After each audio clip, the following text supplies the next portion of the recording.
and welcome to this week's edition of 5 Things to Know for Tokyo 2020. My name is Ken Hanscom, and each week I bring you the latest news and stories on the road to this summer's events. This week, I'm just going to jump into number 1 because it is important and it's something we've all been waiting for. Tomorrow, actually just a few hours from now, US time, there's going to be 5-way meetings in Tokyo, Japan between the IOC, the IPC, the Tokyo 2020 Committee, the Tokyo Metropolitan Government, and the federal government to make a decision or at least have a discussion on whether or not international fans will be allowed at Tokyo 2020. Most of the news media expects that will not be the case, that people that have the general admission or the general sales tickets will not be allowed.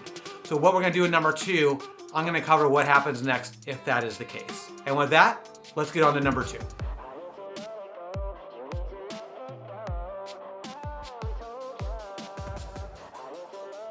So what happens if spectators are not allowed to attend Tokyo 2020? Well, I think there's a couple things you want to think about. First and foremost, this does not mean that guests of sponsors, that guests of national Olympic committees, that and other hospitality programs will not be allowed to go. They may or they may not, and we might get some of that information or that guidance after tomorrow's meeting, or they may kick the can down the road a few weeks.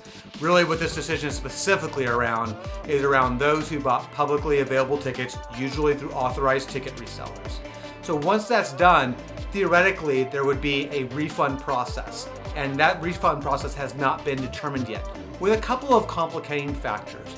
The first is not only does it matter if the tickets are being refunded, but whether or not the fees that individual ticket holders paid as part of that purchase will be refunded or not. In many cases, that's roughly 20% of the ticket prices. And I'm sure there will be a lot of concern, a lot of questions, and we'll learn more about that over the days and weeks ahead.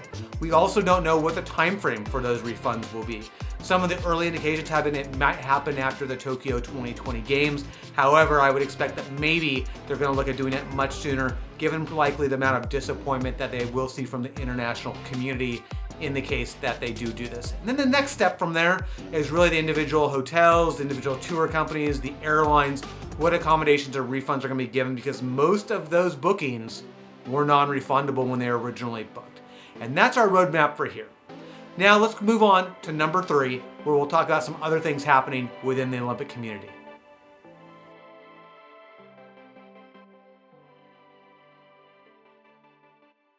The next immediate thing that we'll see take place on the road to Tokyo 2020 is the torch relay, the Olympic torch relay, or basically the Olympic torch is going to start its journey where it's going to visit all of Japan on March 25th.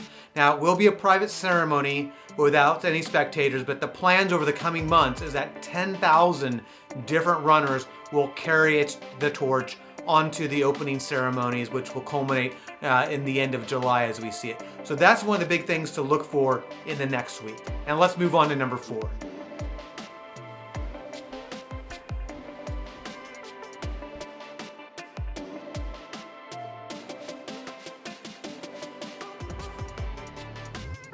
Another key component of Tokyo 2020 has started happening as well, and that is the remaining Olympic qualification events that need to happen to qualify teams or athletes that would participate in this summer's games. And I think there's 2 to watch right now, specifically that are expected, or I would say have not been in some time, that have the opportunity to go. The first is the U.S. men's national soccer team, who hasn't been to an Olympics since 2008 or more than 13 years. They started off great last night with a victory over Costa Rica, but they still have some additional wins they have to do to make that final group of teams that will be competing there in Tokyo this summer.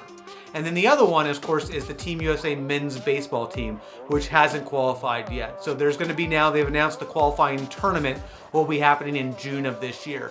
And those are 2 that were largely expected to go that haven't qualified yet, that we're going to be keeping a close eye on. In addition, lots of other qualification events like weightlifting and others that have not yet happened yet. We'll see those commencing over the coming months now. So keep an eye out for those, and let's move on to number 5.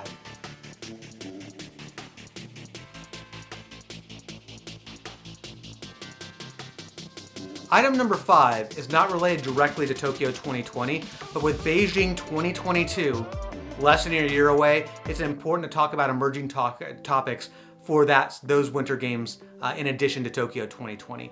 And the news this week was Mitt Romney, who is potentially an ultimate Olympic insider, given his involvement with the 2002 Salt Lake City Winter Games, has actually basically done an op-ed with the New York Times talking about the potential to boycott, or his recommendation to boycott, the Beijing 2022 games. And when I look at that, we usually hear about these types of discussions for different games and different issues going on are usually kind of normal within the political theater. The fact that it's coming from someone who is an IOC or an Olympic insider, given his involvement with past events, is somewhat something that we should pay attention to. Now, I should be clear that I am not in support of a boycott of Beijing 2022.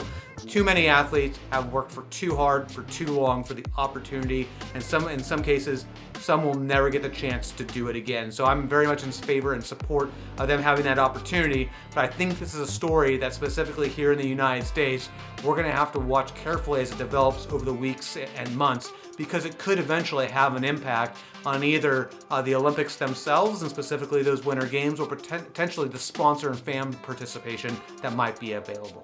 So that's it for this week on 5 Things to Know for Tokyo 2020.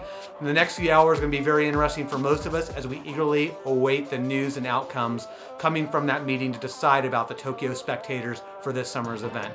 So until the next time we talk, have a good one.